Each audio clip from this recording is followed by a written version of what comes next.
وبركاته. الحمد لله وكفى وسلام على عباده الذين اصطفى. أما بعد فأعوذ بالله من الشيطان الرجيم. بسم الله الرحمن الرحيم. يا أيها الذين آمنوا أطيعوا الله وأطيعوا الرسول وأولي الأمر منكم فإن تنازعتم في شيء فردوه إلى الله والرسول. صدق الله مولانا العظيم.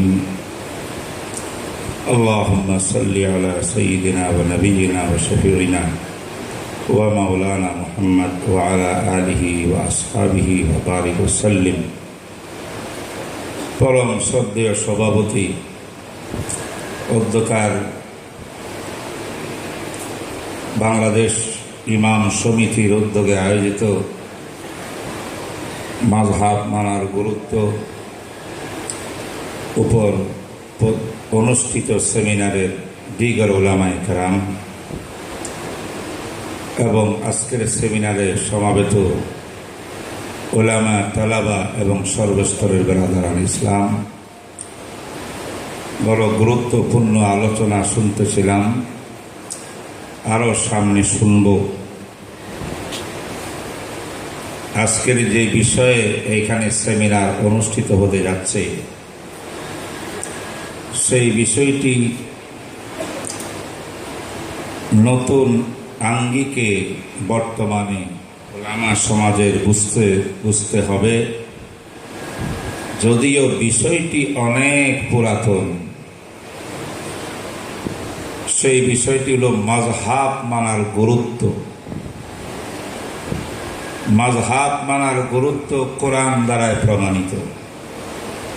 মাযহাব মানার উজুব হাদিস দ্বারা প্রমাণিত। মাযহাব মানার গুরুত্ব ইজমা দ্বারা প্রমাণিত। যেটা কোরআন থেকে প্রমাণিত, হাদিস দ্বারা প্রমাণিত, 1400 বছর পর আজকে এসে আবার আলোচনা করতে হবে মাযহাব মানার গুরুত্ব। তা কেন? এর কারণ হচ্ছে বর্তমান সমাজে কিছু লোক বিভিন্ন স্বার্থের কারণে তারা সরল মনা মুসলমানদেরকে অতি সহজে কিছু যুক্তি দিয়ে মাযহাব বিমুখী বানায়া তাদেরকে মাযহাবী বানানোর চেষ্টা করতেছে। অথচ মাযহাব মানার বিষয়টি আজকের না। যখন থেকে সাহাবায়ে কেরাম দুনিয়ার ভিতরে কোরআন হাদিসের বাণী তালিমাত সমাজের মধ্যে প্রতিষ্ঠা করছিলেন, তখন থেকেই মুসলিম উম্মাহ দুই দলে বিভক্ত হয়েছিল। আল্লামা ইবনুল কাইয়িম জাওজিয়া রাহমাতুল্লাহ আলাইহি ইলামুল মুআক্কিঈন কিতাবের মধ্যে স্পষ্ট লিখেছেন, 1,24,000 সাহাবায়ে কেরামের মধ্যে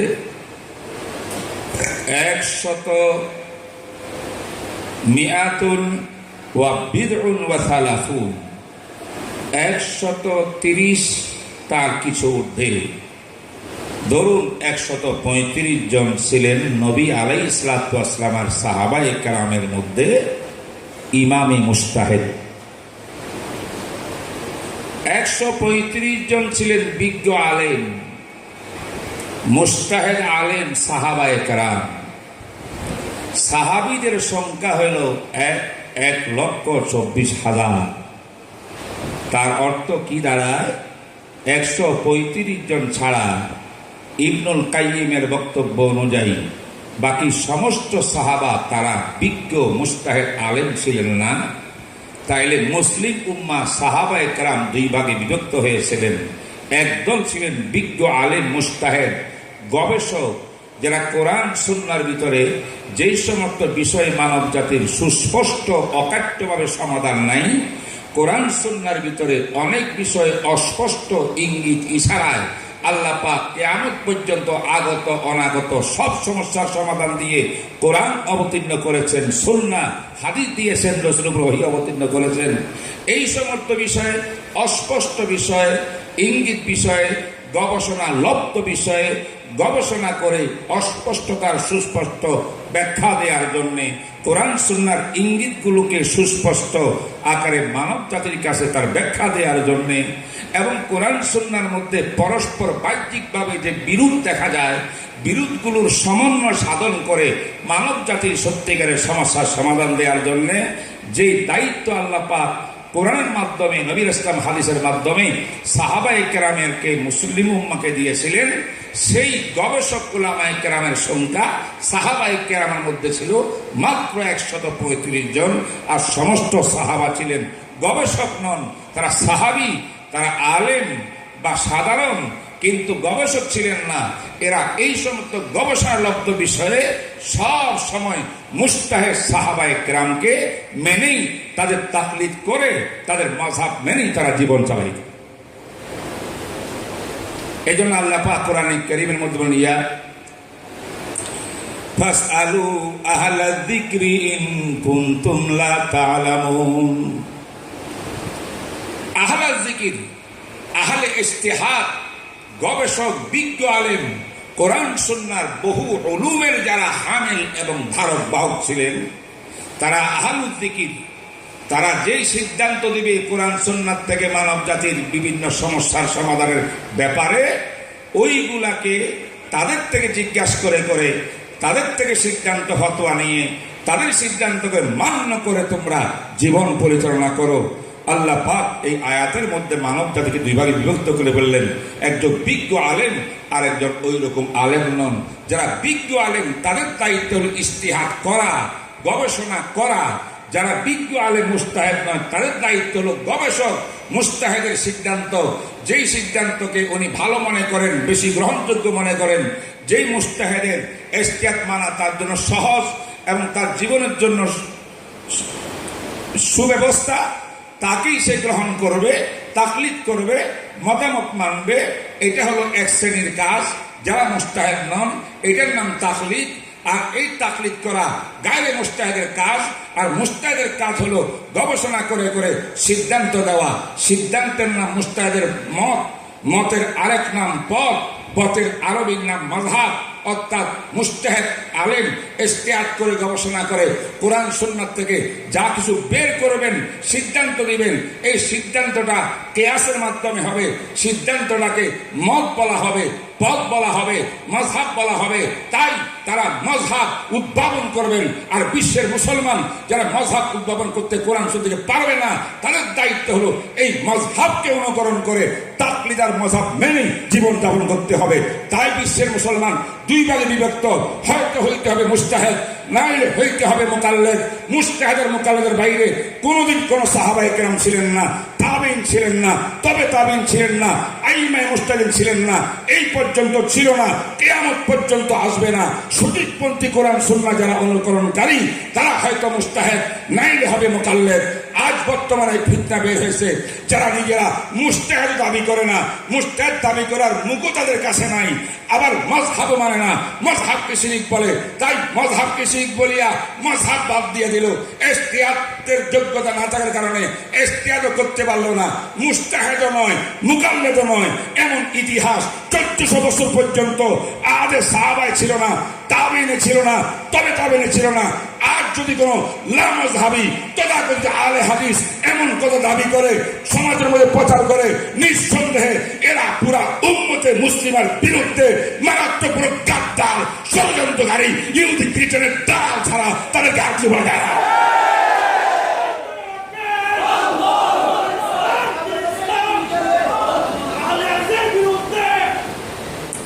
বন্ধুগণ, আমাদের মুফতি রফিক সাহেব বিভিন্ন মাসলা নিয়ে আলোচনা করেছে। আমি মাসলায় আলোচনা করতে অভ্যস্ত নই। হাত কি রুকু যাওয়ার সময় উঠাবেন, উঠতে উঠাবেন কি উঠাবেন না, আমিন জোরে বলবেন কি আস্তে বলবেন, সূরা ফাতিহা ইমামের পিছনে পড়বেন কি পড়বেন না, এই জাতীয় মাসালা গবেষণা করলে আমাদের হাদিসের কিতাবের মধ্যে ভরপুর বিশাল অধ্যায়, পক্ষে বিপক্ষে আছে না নাই বলে? হাত উঠানো নামানো এটা লা মাযহাবীদের আদর্শ নয়, এটা মাযহাবগত ব্যবধান। হানাফি মাযহাবে রুকুত জাওয়াতে ওঠার সময় হাত উঠানি নাই, শাফি মাযহাবে আছে। হানাফি মাযহাবে আমিন জোরে বলা নাই, শাফি মাযহাবে আছে। হানাফি মাযহাবে ফাতিহা নাই, ইমামের পিছনে মুক্তাদির জন্য, আর শাফি মাযহাবে ফাতিহা পড়া ওয়াজিব। তাই ফাতিহা পড়বো কি পড়বো না, হাত তুলবো কি তুলবো না, আমিন জোরে বলবো কি আস্তে বলবো, তাকবীর 12টা হবে নাকি 6টা হবে, এই হবে না, ইত্যাদি ইত্যাদি, এইগুলো বিষয় কিন্তু সত্যিকারের লা মাযহাবীদের বিষয় না। এটা হানাফি মাযহাব, শাফি মাযহাব, হাম্বলি মাযহাব, মালিকি মাযহাব, আমাদের মাযহাবগত বিষয়। এক মাযহাবে হাদিস একটা দেখিয়া আমিন জোরে বলার কথা আছে, আরেক মাযহাবে জোরে বলার কথা নাই। আমাদের কাছে জোরে না বলার হাদিসটাই বেশি গ্রহণযোগ্য, সহি বেশি। তাই আমরা হানাফি মাযহাব মানি না, আমিন জোরে বলি না। রফিয়াদান না করার হাদিস আমাদের কাছে গ্রহণযোগ্য বেশি, তাই আমরা করি না। অন্য মাযহাবে এটা আছে, তাদের কাছে হাদিসটা গ্রহণযোগ্য বিভিন্ন কারণে, উসুলগত পার্থক্যের কারণে। তাই তারা আমিন জোরে বলবে, তাই তারা রফিয়াদান করবে, তাই সূরা ফাতিহা পড়বে। এটা নিয়ে পরস্পর মারামারি নাই, ঝগড়া নাই। দুনিয়াতে শাফি হানাফি কোনোদিন মারামারি হয় নাই, হাম্বলি হানাফি মারামারি হয় নাই, মালিকি হানাফি মারামারি হয় নাই, যুদ্ধ হয় নাই, বিতর্ক হয় নাই, সেমিনার হয় নাই। কিন্তু আজকে নতুন এক দল বের হয়েছে, যারা হানাফিও না, মালিকিও না, শাফিও না, হানাফিও না, তারা নিজে লা মাযহাবী, নিজকে বলে আলে হাদিস। কিন্তু তারা আজকে এই সমস্ত বক্তব্য দিয়া হাত উঠানোর পক্ষে, আমিন জোরে বলার পক্ষে, ফাতিহা বলার পক্ষে।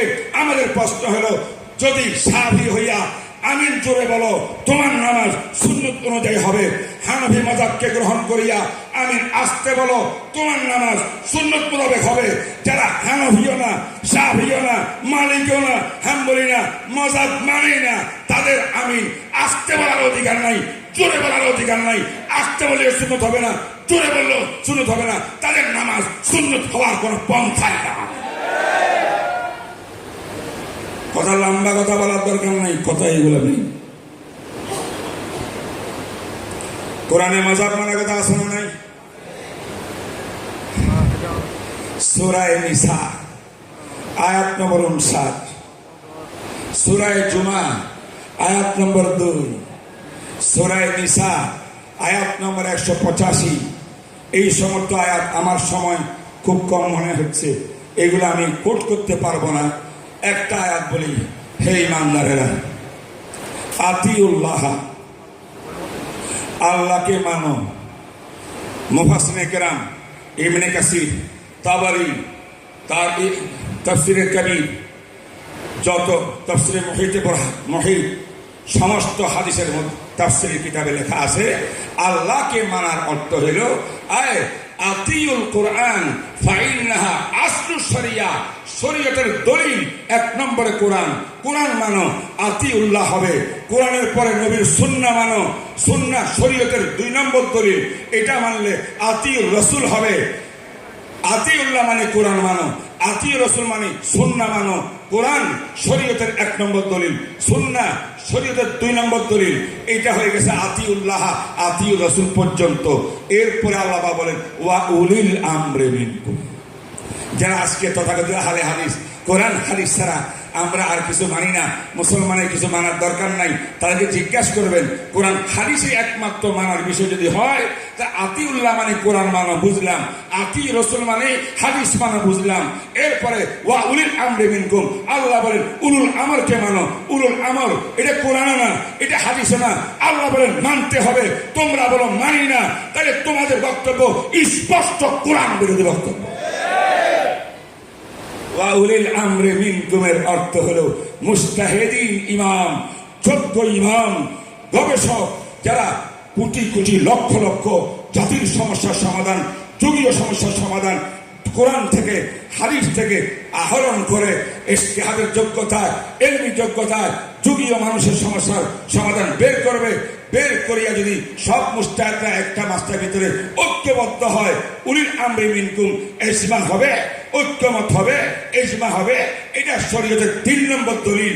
তাই আতিউল্লাহ কোরআন শরীয়তের 1 নম্বর দলিল মানতে হবে, ওয়া আতিউর রাসূল সুন্নাহ শরীয়তের 2 নম্বর দলিল মানতে হবে, ওয়া উলিল আমরি মিনকুম মুজতাহিদগণের ইজতিহাদের মাধ্যমে সিদ্ধান্তের মধ্যে ঐক্যমত হইলে ইজমা এটা শরীয়তের 3 নম্বর দলিল। ফাইন তানাজাতুম ফি শাইইন, ও মুজতাহিদগণ তোমরা যদি সেখানে মতানৈক্য করো, একজন গবেষকের গবেষণা একরকম হয়, আরেকজনের আরেক রকম হয়, এই নিয়ে তানাজাতুম ইখতিলাফতুম ফিল ইজতিহাদে ওয়াল কিয়াসে ওয়ার রাই ফামাযা তাফআলুন, তখন তোমরা কি করবা?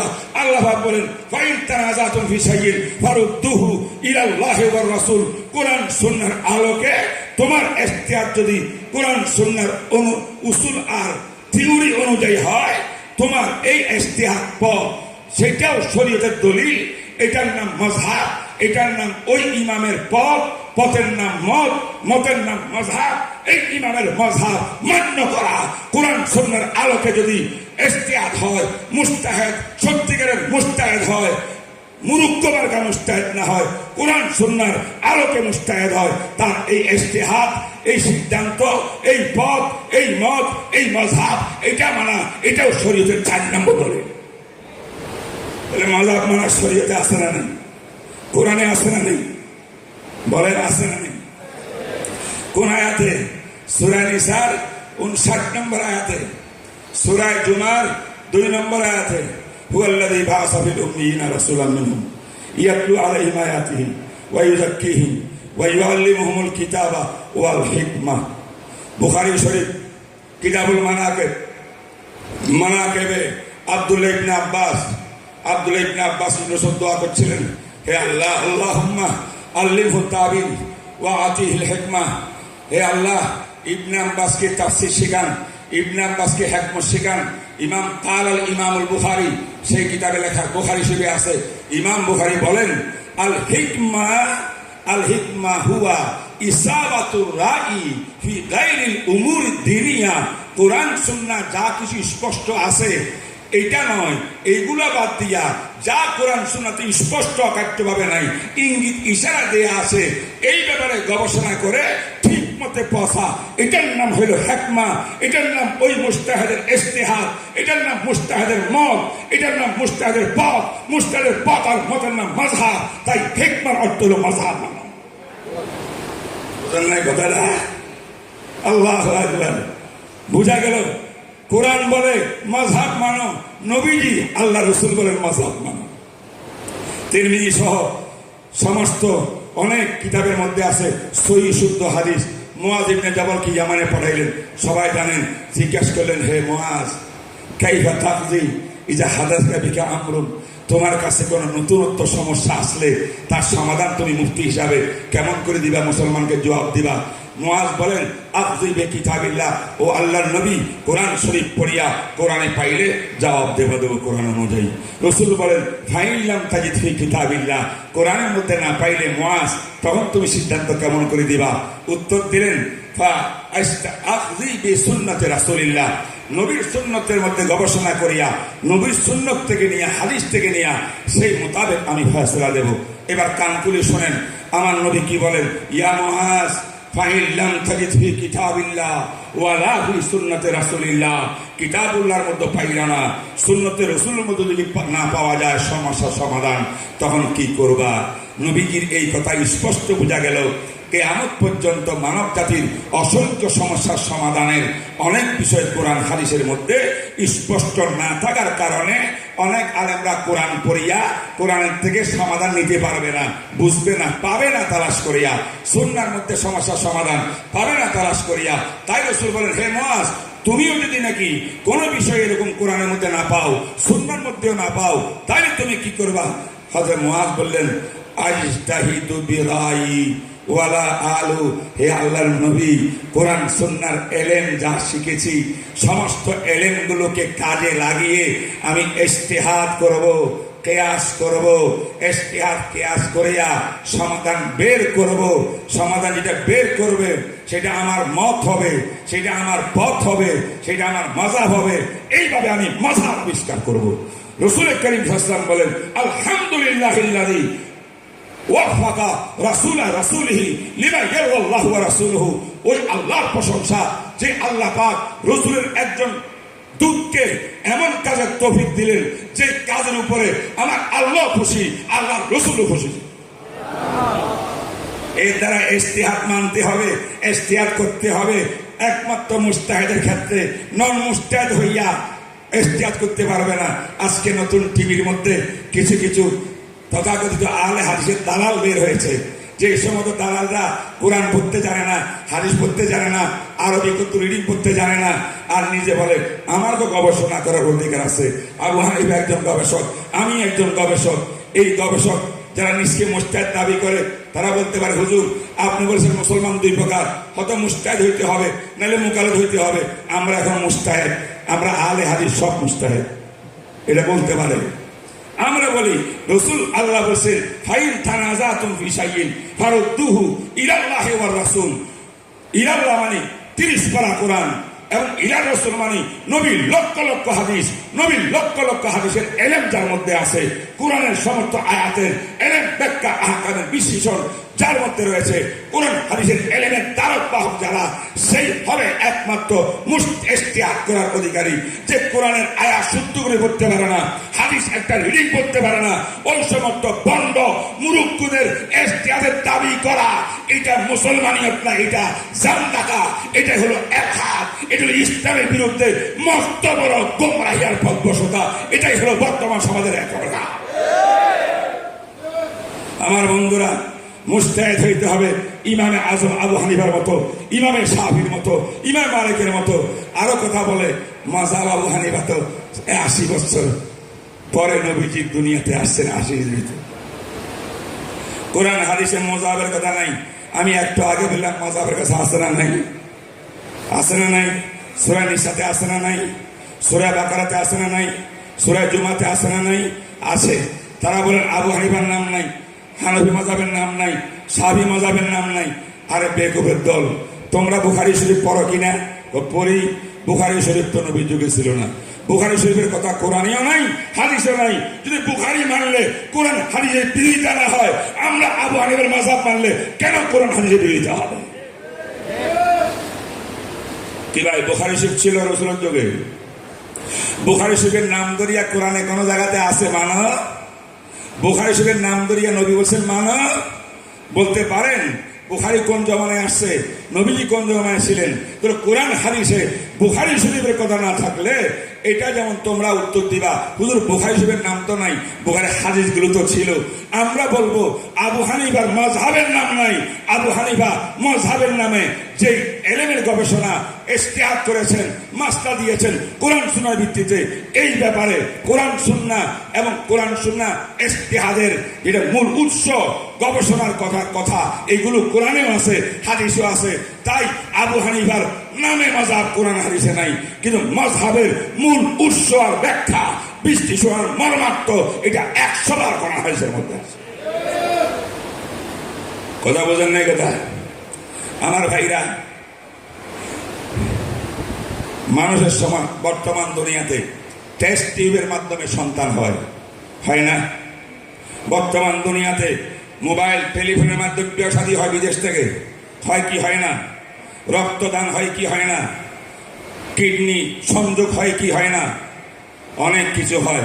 বর্তমান লাইফ ইন্স্যুরেন্সের বিষয় আছে, বর্তমান আধুনিক অনেক কিছু আছে।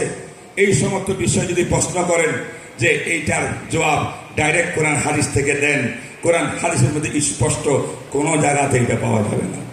তবে কোরআন হাদিসের মধ্যে সমস্ত মানব জাতির সব সমস্যার সমাধান দেয়া আছে, কিন্তু স্পষ্টভাবে নয়, অস্পষ্টভাবে বোঝার জন্য কোরআন হাদিসের গভীর ইলমের অধিকারী হইয়া, মুস্তাহিদ না হইয়া কোরআন হাদিসের অস্পষ্ট বিষয়কে গবেষণার লব্ধ বিষয়কে গবেষণা করিয়া জাতিকে উপহার দেওয়া আর কারো পক্ষে সম্ভব না।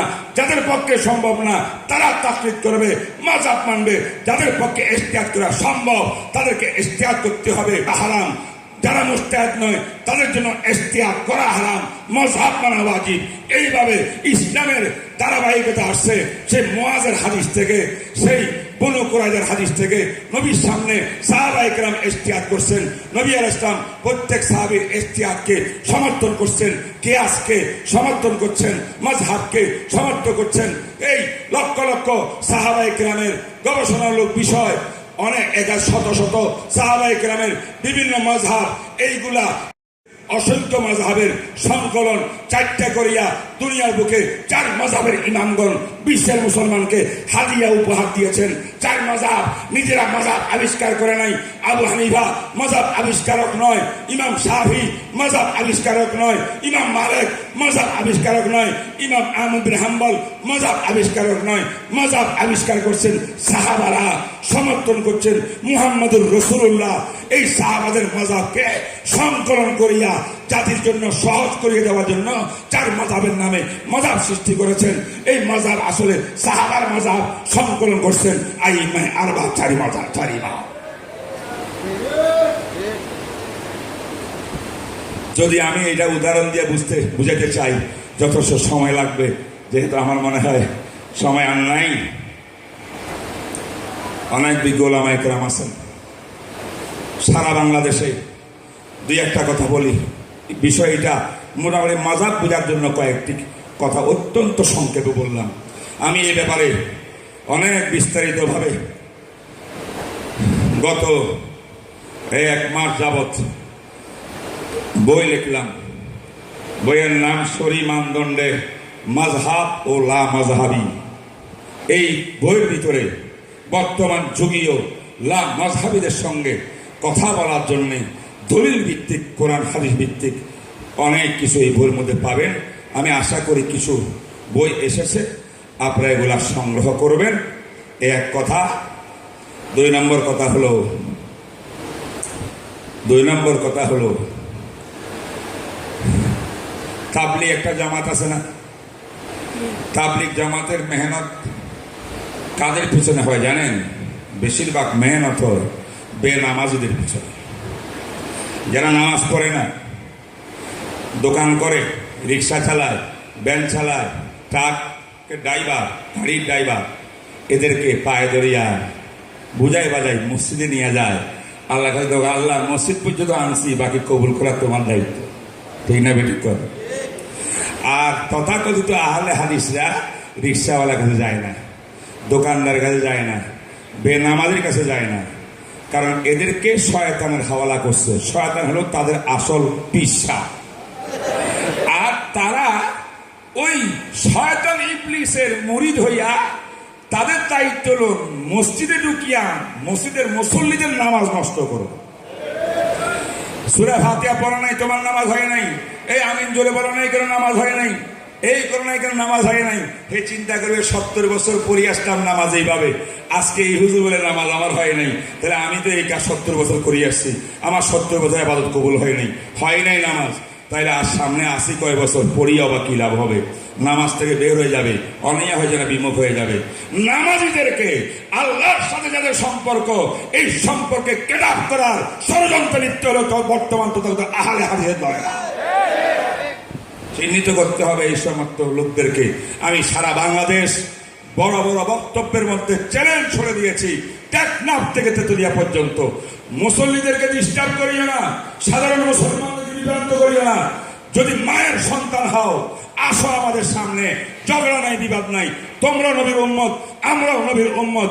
আসো, বসো, কোরআন আছে, হাদিস আছে, কথা বলি, আলোচনা করি, আলোচনার টেবিলে বসো। মুসলমানকে বিভ্রান্ত করিও না। আজ পর্যন্ত আমার একটা চ্যালেঞ্জ তারা গ্রহণ করে নাই, ঠিকই তারা ডেলি মসজিদে মুসল্লিদের পিছনে ষড়যন্ত্র করতেছে। আল্লাহ পাক যা কিছু বললাম আমাদের সবাইকে আমল করার তৌফিক দান করুন।